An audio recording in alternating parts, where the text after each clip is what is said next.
আসসালামু আলাইকুম। কালকে আমাদের উত্তরাতে একটা ভয়াবহ দুর্ঘটনা ঘটে গেছে। এটা খুবই মর্মান্তিক। আমি আসলে কিছু বলার মতো সাহস আসলে হয় নাই। কারণ আমার মতো সাধারণ মানুষ কিছু বলাতে কি আসে যায়, না বলাতে কি আসে যায়। আবার অনেকের বলাতে কিছু আসে যায়, সেটা হচ্ছে আমার শত্রু যেগুলো আছে তাদের আমার কোনো কথাতে ওনারা পয়েন্ট খোঁজে যেখানে আমাকে দুর্বল করা যায়। আচ্ছা, যাই হোক, এখন যে যাই ভাবুক আসলে কথাগুলো বলা উচিত। যেখানে একটা এত বড় দুর্ঘটনা ঘটে গেছে, ওইখানে পাশে যে ক্যান্টিন ছিল ওইখানে পানির দাম বাড়াই দিয়েছে, বাচ্চাদের পানি দেয় না, একটা 2 লিটারের পানি 500 টাকা পর্যন্ত বিক্রি করছে। তারপর এই ভয়াবহ অবস্থা রাজনৈতিক দলগুলা কি করতেছে, ওখানে যারা সেলফি তুলতেছে। এখানে তো সেলফি তোলার মতো কিছু না।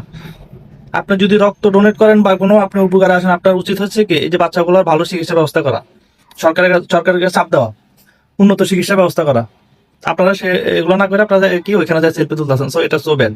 তারপর হচ্ছে এই যে স্টুডেন্টের আইডিতে প্যারেন্টস নাম্বার থাকা দরকার ছিল, যাতে প্যারেন্টসের সাথে যোগাযোগ করা যায় কার বাচ্চার কি অবস্থা। এগুলো প্যারেন্টস নাম্বার অবশ্যই এতে থাকা দরকার। স্টুডেন্ট কার্ডে রক্তের গ্রুপ অবশ্যই থাকা দরকার ছিল, কিন্তু এত বড় একটা স্কুল সেটা রাখে নাই। ব্যর্থতা স্কুলের পর। তারপর হচ্ছে যে এই যে ঢাকা শহর এত ঘনবসতি একটা এলাকা, এখানে বিমান ট্রেনিং দেওয়ার কোনো যুক্তি আসেই ওঠে না।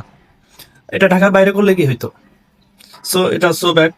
এটা বাংলাদেশের জন্য খুবই দুঃখজনক। আর মিডিয়াদের বলবো যে আপনার সঠিক যে তথ্যটা ওইটাই দেন। এখানে অনেক বাচ্চা মারা গেছে, আপনারা বলতেছেন 19 জন 20 জন বাচ্চা মারা গেছে। এগুলো কোনো কথা? আপনার একটা বাচ্চা মারা গেল তখন আপনার কেমন লাগতো?